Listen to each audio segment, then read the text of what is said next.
The deserts of New Mexico have a way of swallowing sound. As the sun disappeared behind endless red mesas, I drove along a forgotten highway that seemed to stretch forever. My GPS had lost signal nearly an hour ago, and there wasn't another car in sight.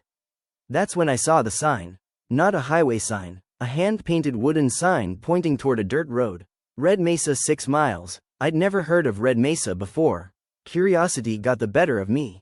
I turned onto the lonely road. The dirt road grew rougher with every mile. Wind pushed dust across the windshield as darkness settled over the desert. Another sign appeared. This one was old and cracked. It simply read, "Leave before the bell rings." No explanation, no warning from who, just those 6 words. I laughed to myself, assuming it was some forgotten local legend. I kept driving. I would soon regret that decision. Red Mesa looked abandoned. Old adobe buildings lined empty streets. Broken windows reflected the pale moonlight. Wooden doors swung open in the desert wind. Not a single light, not a single voice, only silence. Yet something felt wrong. The town didn't feel empty. It felt as though hundreds of unseen eyes were watching from every dark doorway. Grabbed my flashlight and camera. Every step echoed through the deserted streets. Dust covered everything. The footprints beneath my boots were the only marks in the road. Or so I thought. When I looked back, another set of footprints had appeared behind mine. Bare feet. Whoever made them had been following me. But there was no one there. Only darkness. At the center of town stood an old church. Its roof had partly collapsed. The wooden doors were slightly open. The strangest thing was the tower. There wasn't one. There was no bell. Yet, as midnight approached, a deep metallic bell echoed across the silent desert. Dong! The sound rolled through the empty streets. Dong! The ground beneath my feet vibrated. I slowly turned toward the church. The doors had opened wider. Something inside was waiting. The bell fell silent. I stepped into the church, expecting to find an old rope or a rusted bell hidden somewhere inside. Instead, the floor was covered with a thick layer of dust that hadn't been disturbed in decades. On the back wall were dozens of red handprints. Each one was a different size. Adults, children, even tiny handprints no larger than a baby's. As my flashlight passed over them, the red paint began to glow faintly. Then I heard whispers. Not one voice, hundreds, all speaking at once in words I couldn't understand. I backed away, but the whispers followed me. I rushed outside into the cold desert air. The town was exactly as I had left it, empty. Then I looked down. Fresh footprints appeared in the sand. One, then another, then another. No person made them. The footprints simply formed one after another, as though someone invisible was walking toward me. They stopped only a few feet away. The desert wind died. Everything became unnaturally still. Something unseen was standing right in front of me. Watching, waiting. A movement caught my eye at the end of the street.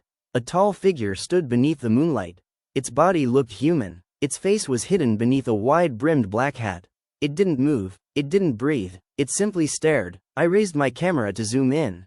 The moment I pressed the shutter, the figure disappeared, but when I lowered the camera, it was standing much closer. Without making a single sound. Fear told me to run. Curiosity won. Inside the church, I noticed the broken altar had shifted. Beneath it was a narrow staircase leading underground. The air below was icy. The stone walls were covered with strange carvings of circles, bells, and people kneeling with their heads bowed. The whispers grew louder. Then they stopped all at once. In the silence, a single heartbeat echoed through the darkness. It wasn't mine. Something below was alive. At the bottom of the stairs stood a massive bronze bell hanging from ancient wooden beams. It was impossible. The church had no bell tower. Yet here was the source of the sound. The bell was covered with hundreds of carved names. Some looked centuries old, others appeared fresh. As I stepped closer, I found one name carved at the very bottom. Daniel Harper, my own name. Before I could move, the bell rang by itself. Dong! The sound shook the underground chamber. Behind me, hundreds of slow footsteps echoed through the staircase. I wasn't alone anymore. The footsteps grew louder. One by one, pale figures emerged from the staircase. They wore torn clothing from different centuries, miners, travelers, soldiers, families, even children. Their faces were expressionless. Their eyes were completely black. No one spoke. No one blinked. They slowly surrounded the giant bronze bell, bowed their heads, and waited. Then every one of them turned to look at me. At the exact same moment, I ran back up the stairs and burst out of the church. Outside, the New Mexico desert had changed.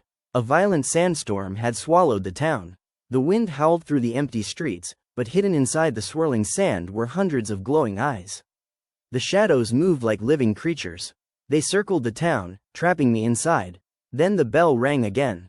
Dong! With every ring, another shadow stepped out of the storm. Desperate, I searched the abandoned buildings until I found a dusty journal hidden beneath a loose floorboard.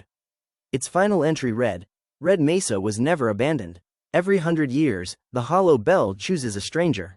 When the chosen one hears the final ring, the town is free, but the stranger must remain forever." My hands trembled. The names carved onto the bell weren't victims. They were replacements. Every soul trapped in Red Mesa had once been exactly where I was now. And tonight, it was my turn. The church doors slammed shut behind me as if pulled by invisible hands. The silent figures stood in a perfect circle around the bell. Without touching it, the giant bell began to swing. Dong! The sound was so powerful that the walls cracked. The ghostly townspeople slowly faded into blowing sand. One by one, they disappeared into the desert night. Only I remained. Then I felt something sharp burning into my skin. I looked down. My name had appeared on my wrist, carved by an unseen force. The bell had chosen me. At sunrise, the sandstorm vanished. The town was empty once again. A passing traveler later found Red Mesa exactly as it had always been, silent, abandoned, forgotten. But standing beside the weathered town sign was a lone man wearing dusty clothes and a wide-brimmed hat. He never moved. He never spoke. He simply watched the road, waiting for the next curious traveler to turn onto it. Some say that if you ever drive through the deserts of New Mexico and see a sign pointing toward Red Mesa, don't stop. Because the town isn't looking for visitors. It's looking for its next guardian. And somewhere beneath the silent desert, the hollow bell is already waiting to ring again. Subscribe for more horror and scary videos. Thank you.